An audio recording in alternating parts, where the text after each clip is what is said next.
গরিব কিষাণ এবং তার ফ্যামিলি। গ্রামের এক প্রান্তে ছোট্ট কুঁড়েঘরে বাস করে গরিব কিষাণ মতিন মিয়া। সারা জীবন মাটির সঙ্গে লড়াই করে তার দিন কাটছে। মাথার ওপর খড়ের ছাউনি, চারপাশে কাঁচা মাটির দেয়াল, সেখানে তার স্ত্রী প্রিয়া, 2 মেয়ে আর এক ছেলে নিয়ে গড়ে উঠেছে ছোট্ট সংসার। মতিন মিয়া ভোরের আলো ফোটার আগেই মাঠে চলে যান। বৃষ্টি হোক, রোদ হোক, কৃষকের কাজ থেমে থাকে না। নিজের সামান্য জমিতে ধান চাষ করেন, তবে তা এত কম যে পুরো বছর খাওয়ার মতো হয় না। মাঝে মাঝে বড় জমির মালিকদের খেতে মজুর হিসেবে কাজ করেন। বিনিময়ে যা পান, তা দিয়ে কোনোমতে সংসার চলে। তার স্ত্রী প্রিয়া ঘরের কাজের পাশাপাশি পাশের গ্রামে গিয়ে অন্যের বাড়িতে কাজ করেন। গরু মহিষ চড়ানো, ধান ভাঙানো, ঘর মোছার মতো কাজ করে সামান্য পয়সা উপার্জন করেন। ছেলে মেয়েরা পড়াশোনা করতে চায়, কিন্তু অর্থাভাবে ঠিকমতো স্কুলে যেতে পারে না। মাঝে মাঝে তারা বাবার সঙ্গে মাঠে যায়, কখনো বামায়ের কাজে সাহায্য করে। অভাব অনটনের কারণে রহিম মিয়ার সংসারে ভালো খাবারের জোগান নেই। দুবেলা পেট ভরে খেতে পারাই যেন বড় সুখ। চাল ডাল কেনার টাকা জোগাড় করাই কঠিন হয়ে পড়ে।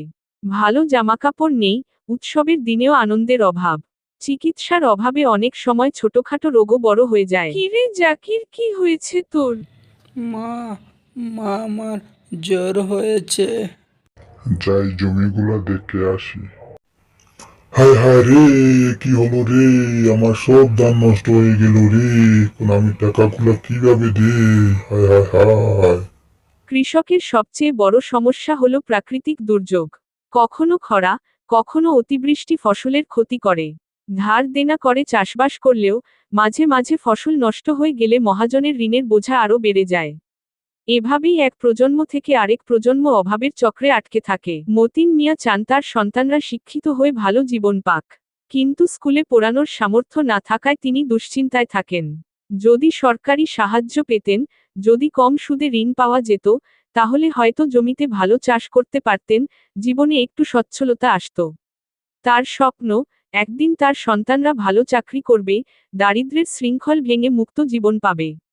কিন্তু বাস্তবতা তাকে প্রতিদিন নতুন সংগ্রামের মুখোমুখি দাঁড় করায়। গরিব কৃষকরা সমাজের এক অবিচ্ছেদ্য অংশ। তারা দিনরাত পরিশ্রম করে আমাদের খাদ্য যোগান দেয়, অথচ নিজেরাই খাদ্যের অভাবে কষ্ট পায়।